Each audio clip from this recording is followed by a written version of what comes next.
Arestado ang dalawang lalaki matapos hold na pinumano ang isang estudyante sa Antipolo City. Walang pahayag ang isang suspect. Ang isa naman, iginiit na nadamay lang siya. Laging una ka sa balita ni EJ Gomez, exclusive.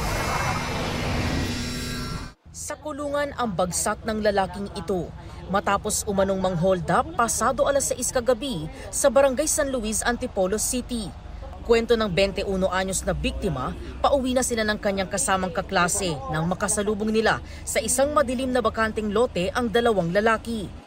Yung isa po, yung may ilaw sa amin para huwaan kami ng mga mga cellphone. Tapos yung isa po may hawak na parang panusok na gano'n.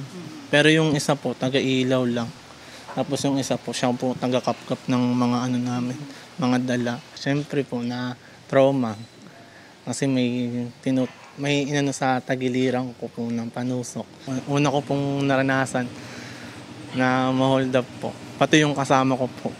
Nakuha raw sa kanila ang isang cellphone at dalawang wallet na may lamang pera. Mahalaga po sa akin yung cellphone po. Kasi doon po nakaano po yung mga sa school ko po. Agad daw nagsumbong sa mga pulis ang mga biktima. Nagpunta yung PNP kasama yung complainant at nireport dito sa barangay na siya ay na-hold up. Nakilala namin yung itinuturo suspect at agad naman namin pinuntahan. Nung pababa na kami sa location ng bahay nila, sabi ko ayun yung tao na yon, imbitahan na natin. Pinaunlakan naman kaming sumama siya, kaya dinala na namin siya rito. Naaresto ang suspect na itinuturong taga-ilaw sa mga biktima. Sabi ng suspect na damay lang siya. Nung nakita po namin yan, nanghuli po kasi kami ng gagamba may para pag ng mga anak ko, laruan po eh. Tapos yung kasama ko naman, ma'am, di ko naman alam na ganun yung gagawin sa kanila. Parang na-shock din ako. Iniilawan ko lang yung tao. Parang ako ko yung naiipit dito.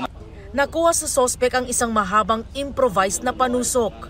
Palabang ako dun sa na yun. Para in case na maano ko, may laban man lang ako sa kanila. Wala po akong kinuhang gamit sa kanila, kaya nga maayos din ako sumama sa mga tanod natin. Itong suspect na to ay malapit do sa last week na nahuli namin na hold upper na ngayon ay nasa custody ng PNP.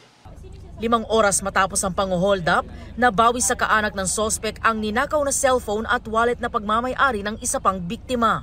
Sa isinagawang follow-up operation ng barangay, na corner ng mga tanod ang ikalawang suspect pasado alas 2 ng madaling araw kanina sa mismong bahay niya sa Barangay San Luis. Wala pang pahayag ang ikalawang suspect. Itong unang balita, EJ Gomez para sa GMA Integrated News.